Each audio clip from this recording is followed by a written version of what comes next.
Friends, आज हम सीखने वाले हैं कि मैक्रोस कैसे बनाते हैं और मैक्रोस क्यों ज़रूरी है। मैं आपको सबसे पहले ये बता देता हूँ। अगर हम डेली में कुछ स्टेप्स रोज़ फॉलो करते हैं 25-30 स्टेप्स, तो हम वो सिर्फ 3 बटन दबाते ही चुटकियों में वो काम कर सकते हैं। इसलिए हमें मैक्रोस बनाते हैं। कभी कभी कुछ रिपोर्ट हमें डेली चाहिए होती है या फिर वीकली चाहिए होती है या फिर मंथली चाहिए होती है, पर वो एक रिपीटेटिव काम है। अगर हम लोग कुछ काम ऐसा कर रहे हैं जो हमारे डेली रूटीन में या वीकली रूटीन में बहुत रिपीटेटिव है, जिसके स्टेप्स रिपीटेटिव है, हर चीज़ एकदम रिपीटेटिव है, तब हम वहाँ पे मैक्रोस लगाते हैं अपना टाइम बचाने के लिए। ठीक है? तो सबसे पहले हम लोग मैक्रोस का हमें जब भी मैक्रोस क्रिएट करना हो तो हमें सबसे पहले उसके मैक्रोस को अनेबल करना होता है। तो हम सबसे पहले जाएंगे फाइल्स में, यहाँ पे मोर ऑप्शन में, वहाँ पे होगा ऑप्शन, ऑप्शन में ट्रस्ट सेंटर के अंदर होगा ट्रस्ट सेंटर सेटिंग्स, सेटिंग्स में आएगा मैक्रोस, यहाँ पे लिखा है अनेबल। और अगर हम इसे करें या ना करें फर्क नहीं पड़ता है, बट एडवाइस है ये कर लो, अच्छी बात है, कोई नहीं। ये एक्चुअली वीबीए प्रोजेक्ट के लिए है तो वो भी आप कर सकते हो। ओके। और ये हो गया कि आपने अपने एक्सेल शीट को, इस पूरे एंटायर शीट को मैक्रो अनेबल कर दिया है। ठीक है। अब हम मैक्रोस बनाएंगे। मैक्रोस बनाने के लिए आपको रिकॉर्ड्स पे क्लिक करना होता है, या फिर आप जितने भी मैक्रोस बना चुके हैं वो आपको व्यू दबाते ही यहाँ पे सब लिस्ट डाउन हो जाएंगे। Macros 1, macros 2, macros 3, macros 4। Correct. और अगर हमें कोई नया मैक्रोस बनाना हो तो हमें रिकॉर्ड पे क्लिक करना होता है। ठीक है। हमें जब भी व्यू करना हो कि हमने कितने मैक्रोस बनाए तो हमें व्यू मैक्रोस पे क्लिक करना होता है। यहाँ पे लिख के आता है मैक्रोस 1, मैक्रोस 2, मैक्रोस 3। और जब भी हम नया मैक्रोस क्रिएट करते हैं तो हमें यहाँ पे क्लिक करना होता है रिकॉर्ड्स पे। ठीक है फ्रेंड्स। अब मैक्रोस को हम रिकॉर्ड करते हैं यहाँ पे हम कुछ भी नाम दे सकते हैं, पर फिलहाल मैं इसे चेंज नहीं करूंगा, इसे मैक्रोस 1 रहने दूंगा। और अब हमारी है शॉर्टकट की देने की। तो मैं शॉर्टकट की देता हूँ shift S, control shift S. हमें कोई भी ऐसा शॉर्टकट की नहीं देना है जो ऑलरेडी एक्सेल के अंदर इनबिल्ट है, जैसे कंट्रोल शिफ्ट एल या कुछ ऐसी चीज़ जो ऑलरेडी है, एक्सेल ऑलरेडी प्रोवाइड करता है आपको शॉर्टकट की। हमको ऐसे बिल्कुल नहीं देने हैं, हमको अपना कुछ यूनिक क्रिएट करना है, इसलिए मैंने शिफ्ट एस दिया है। ठीक है।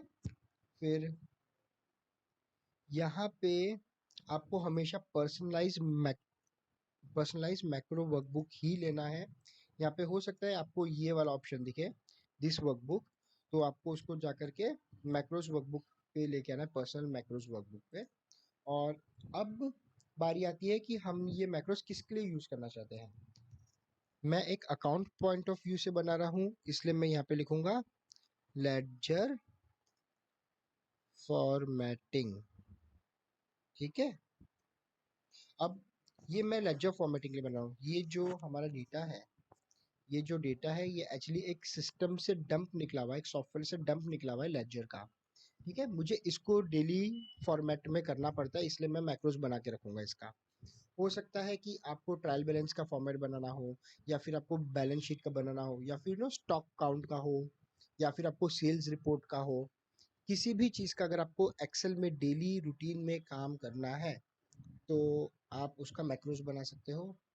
और वो डंप या वो रिपोर्ट आपको मिलेगी। मुझे इस तरीके से सिस्टम से ये निकला हुआ रिपोर्ट मिलता है, तो ये बिल्कुल भी एक रीडेबल फॉर्मेट में नहीं है, आपको कुछ समझ में नहीं आएगा लेजर क्या बोलना चाहता है। करेक्ट। इसको अब मैं इसे एक अंडरस्टैंडिंग फॉर्मेट में कन्वर्ट करूंगा, जिसके लिए मैं मैक्रोज लगा रहा हूँ। मैक्रोज बनाने का प्रोसीजर यहीं पे ही शुरू हो गया था जब हमने रिकॉर्ड दबाया था। उसके बाद जो भी आपके कंपनी का या जो भी आपको चाहिए आप वो सारे स्टेप फॉलो करो। आपको मेरे स्टेप्स फॉलो करने की बिल्कुल भी ज़रूरत नहीं है। ये सिर्फ मेरे ही इस पर्पस के लिए बने स्टेप्स मैं फॉलो करूँगा।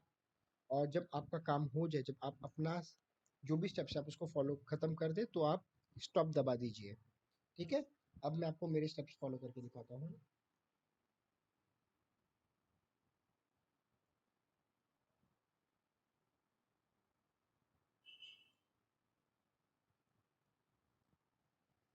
अगर आपने नोटिस किया होगा तो ये मेरा बेस फाइल है, ये मेरा सिस्टम डंप है। करेक्ट।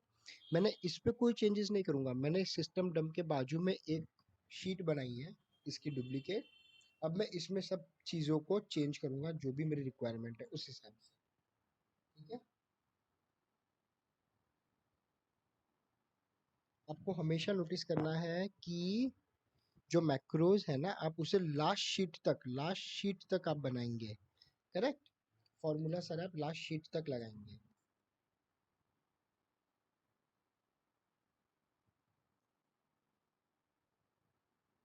ये देखिए मुझे यहाँ तक पूरा, ये जो लास्ट शीट है मैं लास्ट शीट तक आकर के सारे फॉर्मूलेज लगाऊंगा।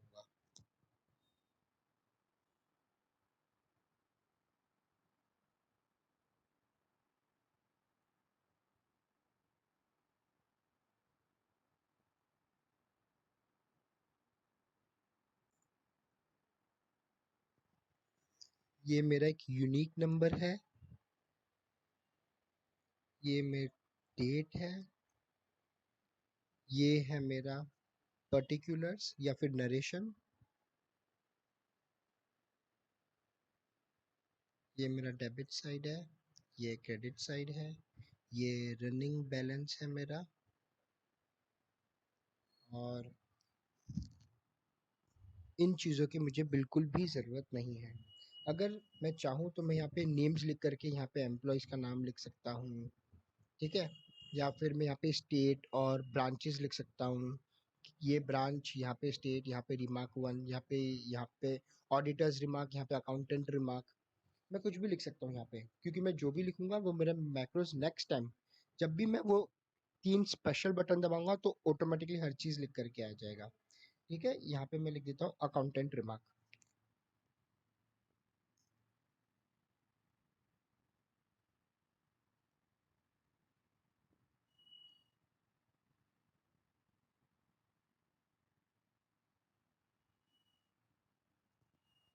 ठीक है। इसको मैं ब्लैंक छोड़ देता हूँ।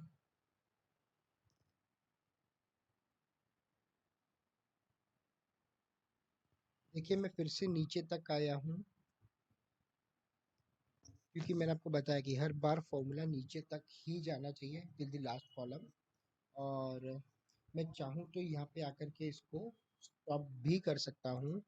बट मैं आपको और दिखाना चाहता हूँ कि हम इसमें और भी बहुत कुछ कर सकते हैं। जैसे अभी मैंने यहाँ पे सब टोटल का फॉर्मूला लगाया है। देखिए मैं फिर से नीचे तक आया हूँ, पूरी लास्ट कॉलम तक हमें आना है।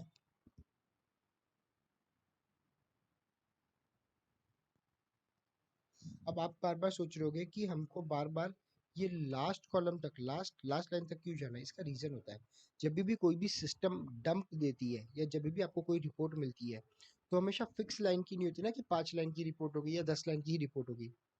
हो सकता है कि वो 10 की जगह कभी 12 लाइन की आए, कभी 9 लाइन की आए, कभी 8 लाइन की आए या कभी 15 लाइन की आए। मोस्ट प्रोबेबली जो बड़ी बड़ी कंपनियां होती है वहाँ पे 1500, 2000, 10,000 लाइन आइटम्स तक जाता है। ठीक है। तो अब हमको नहीं पता, कभी 12,000 लाइन आइटम्स आते हैं, कभी 15,000 लाइन आइटम्स आते हैं, कभी 13,500 लाइन आइटम्स आते हैं। इसलिए हमेशा हमको एंड तक अगर फॉर्मूला लगाएंगे तो वो मैक्रोस ऑटोमेटिकली उसी लाइन तक हमेशा फॉर्मूला पकड़ता है जहां तक आपने सिलेक्ट किया है। अगर मैंने सपोजिंगली अगर इसको 1000 तक किया होता और डेटा अगर 1500 का आता तो सिर्फ 1000 तक ही मैक्रोस लगता, बाकी 500 पे बिल्कुल भी मैक्रोज नहीं लगता। इसलिए हमें हमेशा एंटायर शीट पे मैक्रोज लगाना होता है। ठीक है। अब जो भी हम फॉर्मूला बनाते हैं, जैसे मैंने कहा कि वो सब रिकॉर्ड हो रहा है। तो मेरा तो मैक्रोज बन गया है, मेरा प्रॉपर लेजर फॉर्मेटिंग हो गया है। अब हम इसको करते हैं स्टॉप, इसको करते हैं शीट को सेव, और इस शीट को बारी है कट करने की। देखिए यहाँ पे लिख कर के आ रहा है, do you want to save the change you made to the personal macros workbook. If you click save, the macros will be available the next time you start macros excel. तो हाँ हमको चाहिए, हमको हर बार जब भी हम एक्सेल खोले तो हमको मैक्रोस चाहिए, तो इसलिए हम इस पे कर देंगे यस क्लिक। अब बारी है हमारा टेस्ट करने की कि हमारा मैक्रोस बराबर बन बना है या नहीं बना है। तो अब हम सिर्फ कुछ नहीं करेंगे, कंट्रोल शिफ्ट एस दबाएंगे। ये देखिए हमारा प्रॉपर लेजर फॉर्मेटिंग के साथ में, है ना, हमारा पूरा मैक्रोस बन गया है। और ऊपर हमें टोटल आ गया, सब टोटल आ गया है। यहाँ पे हमने माइनस का फॉर्मूला लगाया था। ये चीज़ें अगर आप देखोगे तो कभी थी ही नहीं, है ना? तो वो चीज़ हमने यहाँ पे बनाई, अकाउंटेंट रिमार्क, ऑडिटर्स रिमार्क। अगर हमने यहाँ पे चाहते तो ब्रांच, स्टेट रिमार्क, हम कुछ भी लिख सकते थे, तो वो भी लिख करके आ जाता। अगर हम यहाँ पे भी कुछ लिखते तो वो भी लिख के आ जाता। ठीक है। और बस कुछ नहीं। अब सवाल ये है कि आप, अब मैं आपको दिखाता हूँ कि मैक्रोस देखना कैसे है। ये देखिए हमारा मैक्रोस है ना, ये हमने बनाया। तो इस तरीके से मैक्रोस बनता है। और मान लो कभी आपसे गलती हो जाए, आपको मैक्रोस डिलीट करना हो, तो कैसे करोगे?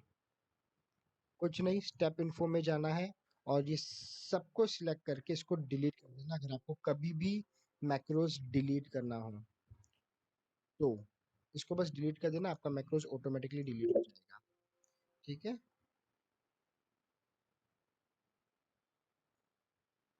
तो इस तरीके से हमारा मैक्रो होता है कंप्लीट। धन्यवाद, थैंक यू। अगर आपको मेरा वीडियो इन्फॉर्मेटिव लगे तो प्लीज़ अपने फ्रेंड्स और फैमिली से ज़रूर शेयर कीजिएगा। और मेरे चैनल को सब्सक्राइब करना, लाइक करना और बेल आइकन दबाना प्लीज़ बिल्कुल मत भूलिएगा। और हम ऐसे ही अच्छे अच्छे और इन्फॉर्मेटिव वीडियोज़ आपके लिए लाते रहेंगे। हम आपको फाइनेंशियल एडवाइस देंगे, एक्सेल्स के अच्छे अच्छे फीचर्स बताएंगे, और भी बहुत कुछ आपको मिलेगा इस चैनल में। Thank you, see you soon.